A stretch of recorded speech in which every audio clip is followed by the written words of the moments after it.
ഷീജ, ഏതായാലും ഇവിടെ അടൂർ പ്രകാശ് ഉത്തരം പറയേണ്ട ഒരുപാട് ചോദ്യങ്ങളുണ്ട് ഷീജ. നേരത്തെ ഷീജ പറഞ്ഞതുപോലെ ഒന്ന് പോറ്റിയുമായിട്ടുള്ള ബന്ധം, പോറ്റിയുമായിട്ട് പലയിടങ്ങളിൽ കൂടിക്കാഴ്ച, ഒരു സാധാരണ അയ്യപ്പ ഭക്തനും ഒരു ജനപ്രതിനിധിയും തമ്മിലുള്ള കൂടിക്കാഴ്ചയല്ലോ അത്. കാരണം ഇത്രയും ഒന്നും അങ്ങനെയാണെങ്കിൽ കൂടിക്കാഴ്ച നടത്തേണ്ട ആവശ്യം വരില്ല. ബംഗളൂരുവിലടക്കം വെച്ച് കണ്ടിരിക്കുന്നു. എന്താണ് ബംഗളൂരുവിൽ വെച്ച് നൽകിയ സമ്മാനം? ഇനി അതിനപ്പുറത്തേക്ക് സോണിയാഗാന്ധിയുടെ വസതിയിൽ ഇവരുടെ എല്ലാം കൂടെ നിൽക്കുന്നു. അതെന്താണ്? എന്തിനു പോയി? എന്താണ് അവിടെ സോണിയാഗാന്ധിയുടെ കൈകളിൽ കെട്ടിക്കൊടുത്തത്? ഇങ്ങനെ ഒരുപാട് പ്രശ്നങ്ങളുണ്ട്.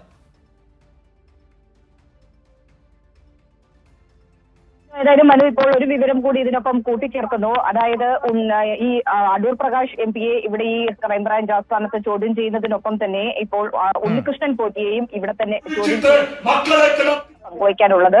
ഉണ്ണികൃഷ്ണൻ പോറ്റി അത് ഏറ്റവും പ്രധാനപ്പെട്ടതാണല്ലോ ഷീജ, ഏറ്റവും പ്രധാനപ്പെട്ടതാണല്ലോ.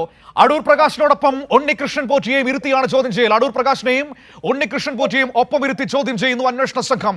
ബിഗ് ബ്രേക്കിംഗ്, ഈ മണിക്കൂറിലെ ഏറ്റവും വലിയ വാർത്ത. അടൂർ പ്രകാശിനോടൊപ്പം തന്നെ ശബരിമല സ്വർണ്ണമോഷണ കേസിലെ അയ്യപ്പന്റെ സ്വർണം കെട്ട ഉണ്ണികൃഷ്ണൻ പോറ്റിയെ കൂടി ചോദ്യം ചെയ്യുന്നു എന്നതാണ് ഈ മണിക്കൂറിൽ നമ്മുടെ മുൻപിലുള്ള ഏറ്റവും വലിയ വിവരം എന്ന് പറയുന്നത്. നേരത്തെ ഞാൻ പറഞ്ഞില്ലേ, SIT അങ്ങനെ ചുമ്മാതെയല്ല ഈ ചോദ്യം ചെയ്യൽ. വളരെ കൃത്യമായി, വളരെ പ്ലാൻഡ് ആണ് അവർ. കൃത്യമായ തെളിവുകളുടെ അടിസ്ഥാനത്തിൽ ഇതാ ചോദ്യങ്ങൾ ഉണ്ണികൃഷ്ണൻ പോറ്റിയെ ഒപ്പം ഇരുത്തി ചോദിക്കുന്നു. ഷീജ, ഇത് ഏറ്റവും നിർണായകമായ ഘട്ടമാണ് ഈ കേസിന്റെ. തീർച്ചയായും മനു, അതിൽ ഒരു വ്യക്തത കൂടി കൈവരിക്കേണ്ടതുണ്ട്. അതായത് ഇനി ഇവരെ ഒപ്പം ഇരുത്തി തന്നെയാണോ ചോദ്യം ചെയ്യൽ എന്നതിൽ അല്പസമയത്തിനകം തന്നെ നമുക്ക് കൂടുതൽ വ്യക്തത കൈവരിക്കാൻ സാധിക്കുന്നതായിരിക്കും. ഏതായാലും ഉണ്ണികൃഷ്ണൻ പോറ്റിയെയും ഇവിടേക്ക് വിളിച്ചു വരുത്തിയിരുന്നു. ഇപ്പോൾ ഇവിടെ ഈ ക്രൈംബ്രാഞ്ച് ആസ്ഥാനത്ത് വെച്ച് ഉണ്ണികൃഷ്ണൻ പോറ്റിയെയും ചോദ്യം ചെയ്യുന്നു. രണ്ടുപേരെയും ഒരേ സമയം ചോദ്യം ചെയ്യുന്നു എന്നുള്ള വിവരം ഇപ്പോൾ നമുക്ക് ലഭിക്കുന്നുണ്ട്. ഒരുമിച്ചിരുത്തിയുള്ള ചോദ്യം ചെയ്യലാണോ എന്നത് സംബന്ധിച്ച് നമുക്ക് അല്പസമയത്തിനകം തന്നെ അതിൽ കൂടി വ്യക്തത കൈവരിക്കാൻ സാധിക്കുന്നതായിരിക്കും. ഏതായാലും ഇതിലെ ഈ കേസിലെ ഏറ്റവും നിർണായകമായിട്ടുള്ള ചോദ്യം ചെയ്യൽ തന്നെയാണ് ഇപ്പോൾ നടക്കുന്നത് എന്നുള്ള കാര്യത്തിൽ ഒരു തരത്തിലുള്ള തർക്കവുമില്ല. പ്രത്യേകിച്ചും ഈ കേസിലെ മുഖ്യപ്രതിയായിട്ടുള്ള ഉണ്ണികൃഷ്ണൻ പോറ്റിയും അതോടൊപ്പം തന്നെയാണ് ഈ കേസിൽ ഈ ഉണ്ണികൃഷ്ണൻ പോറ്റി മുഖ്യപ്രതിയായിട്ടുള്ള ഉണ്ണികൃഷ്ണൻ പോറ്റിക്കും മറ്റു പ്രതിയായ ഗോവർദ്ധൻ അടക്കമുള്ളവരുമായി അടുത്ത ബന്ധം അടൂർ പ്രകാശ് MP-ക്കുണ്ട് എന്നത് സംബന്ധിച്ചുള്ള കാര്യത്തിൽ നിരവധി വിവരങ്ങൾ പുറത്തു വന്നിരുന്നു. അതിന്റെ അടക്കം തെളിവ് ശേഖരണം നടത്തിക്കൊണ്ടാണ് ഇപ്പോൾ SIT ഇത്തരത്തിലൊരു നിർണായകമായിട്ടുള്ള നീക്കത്തിലേക്ക് കടന്നിരിക്കുന്നത്.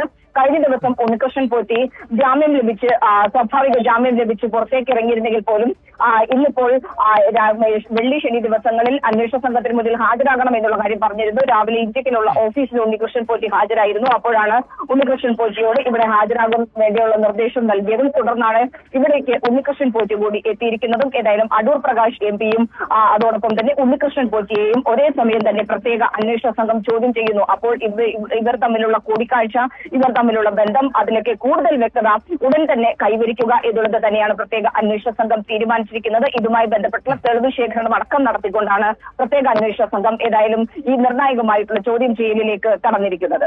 മനു, ഷീജ, ഇത് ഏറ്റവും പ്രധാനപ്പെട്ടതാണ്. കാരണം ഇപ്പോൾ ഈ അടൂർ പ്രകാശിനെ പോലെ ഏറ്റവും പ്രധാനപ്പെട്ട ഒരാളെ, വലിയ പദവിയിലിരിക്കുന്ന രാഷ്ട്രീയപരമായി മുന്നിൽ നിൽക്കുന്ന ഒരാളെ ചോദ്യം ചെയ്യുമ്പോൾ അത് ഒരു ചുമ്മാ അങ്ങനെ വിളിച്ചു വരുത്തി ചോദ്യം ചെയ്യാൻ കഴിയില്ല എന്ന ബോധ്യം ഉറപ്പായിട്ടും SIT-ക്കുണ്ട്.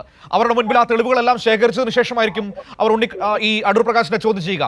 ആ ചോദ്യം ചെയ്യലിനോടൊപ്പം തന്നെ ഉണ്ണികൃഷ്ണൻ പോറ്റിയെ കൂടി അങ്ങോട്ടേക്ക് വിളിപ്പിച്ചിട്ടുണ്ട്, എത്തിയിരിക്കുന്നു എന്നത് അതിന്റെ ഗൗരവം കൂട്ടുന്നുണ്ട്. അന്വേഷണ സംഘം മറ്റൊരു തലത്തിലേക്ക് കടക്കുന്നു എന്ന് വേണം നമ്മൾ മനസ്സിലാക്കാൻ.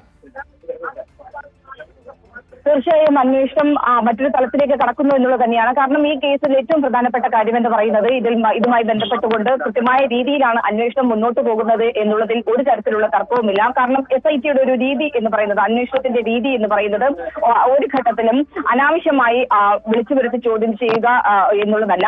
പകരം കൃത്യമായിട്ടുള്ള ഓരോ വ്യക്തികൾക്കെതിരായിട്ടുമുള്ള കൃത്യമായിട്ടുള്ള തെളിവ് ശേഖരണം നടത്തുക, തെളിവ് ശേഖരണത്തിന്റെ അടിസ്ഥാനത്തിൽ കൃത്യമായ തെളിവുകളുടെ അടിസ്ഥാനത്തിൽ ചോദ്യം ചെയ്യുക എന്നുള്ളതാണ് പ്രത്യേക അന്വേഷണ സംഘത്തിന്റെ ഒരു രീതി. അത് പരിശോധിച്ചാൽ തന്നെ നമുക്ക് മനസ്സിലാകും.